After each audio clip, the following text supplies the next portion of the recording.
So how to set the multimedia messages? Let's take configuring a multimedia message for auto reply in chat setting as an example. The operation is similar when setting multimedia messages for start message, quick reply, broadcast, and other functions. Send the start command to your bot, click chat setting in the pop-up menu, then select auto reply. Next, click add new auto reply. Add keywords for the auto reply. After that, click add new message and reply with the text content you want to set. Text updated successfully.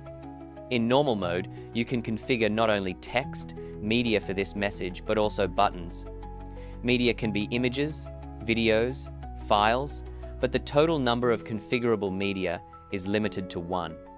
To add multiple media, you'll need to click Switch to Multimedia to convert this message into a multimedia message. This feature is only available on paid plans. Now, only text media can be configured, buttons cannot be configured, and media currently cannot be configured with files. Only images or videos can be configured. However, the maximum number of configurable media is 10. Let's continue configuring. Click Add More Media to create a new Media 2. Then set the Media and Media 2 one by one. Both media updated successfully. If you want to switch back to normal mode, click Switch Back.